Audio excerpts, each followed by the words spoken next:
Bonjour, bonjour. Aujourd'hui, 1er mars, c'est le moment de reprendre un peu le potager. Donc ce que je vous propose, c'est qu'on va semer plusieurs petites choses ensemble. Et aussi, je voulais vous montrer ce que je vais récolter. Bon, là, ce radis, c'en est un, j'ai fait une expérience. Mais il est fait oui, ton radis. Je l'ai laissé 2 mois, ça fait 2 mois qu'il est là. Il continue encore à faire des feuilles. Donc je vais le laisser continuer sa croissance pour voir s'il nous fait des fleurs, des graines. On va voir comment ça marche. Eh, il est joli ton radis. Il est énorme. Voilà. Et sinon là, ici, on a toute la salade à récolter. Donc on va récolter ça et se régaler. Voilà. Et ensuite on va semer. Et pour trop. Et voilà la belle récolte. Donc on a coupé les feuilles ici. Là on a 2 beaux saladiers. Ah, ça fait tomber par terre. Et Ça me tombe pas. du coup bah là ça va tout simplement repousser. Papa! Je vais enlever les petites feuilles mortes. Comme ça, nettoyer. Et puis ça va repousser, refaire de la salade.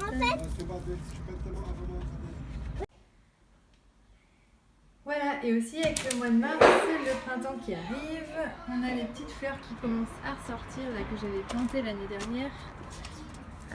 On a les jonquilles qui sont ressorties de terre et qui commencent à bourgeonner. Ce qui est génial, c'est que j'en avais planté l'année dernière, mais il n'y en avait pas beaucoup. Et là, ça se multiplie, il y en a beaucoup plus.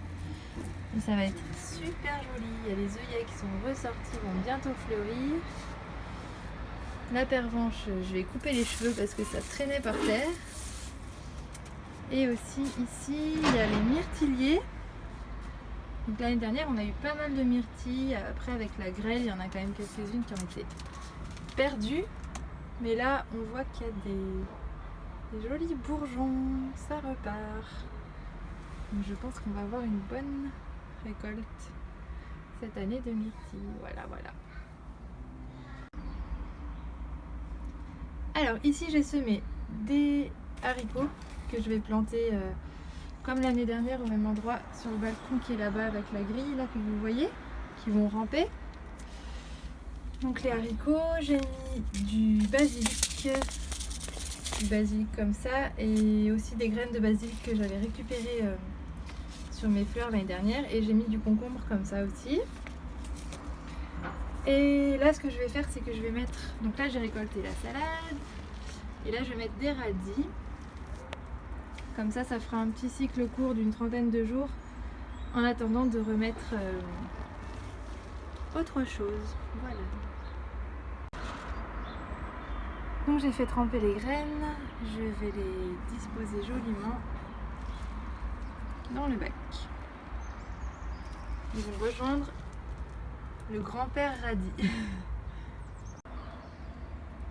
Et voilà, donc j'ai mis les petites graines sur la terre. Moi je me prends pas trop le chou, hein. J'en mets un petit peu partout. Il y en a une là, il y en a une là, une là. Et après ce que je fais tout simplement, je les enfonce une par une à 2 cm dans le sol et je recouvre de terre. Et comme ça va beaucoup plus vite, on n'a pas besoin de éclaircir, il n'y a pas besoin de les éclaircir parce qu'ils sont déjà directement bien espacés. Et en plus, vu que j'ai fait tremper les graines, ça va germer beaucoup plus vite. Ça fait depuis hier soir qu'elles trempent. Et ils annoncent de la pluie pour cet après-midi. Donc je vais laisser la nature faire son travail. Et moi, je ne me fatigue pas trop. Surtout que j'ai beaucoup de choses à faire. Voilà. Voilà, par contre, je vais quand même réarroser un petit peu ça. Et puis les rentrer à l'intérieur pour que ça reste bien au chaud pour germer. Parce que dehors il fait bon. Le matin il fait 6 degrés là ici. L'après-midi on a 15-16 mais je vais les laisser à l'intérieur à 20 degrés, température constante.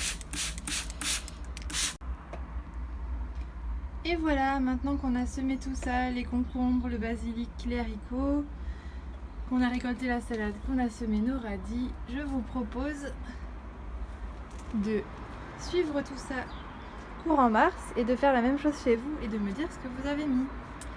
Voilà, je vous laisse sur ce ciel couvert en espérant qu'il pleuve cet après-midi pour arroser mes radis. Voilà, et ben très bonne journée, bon jardinage, bon week-end.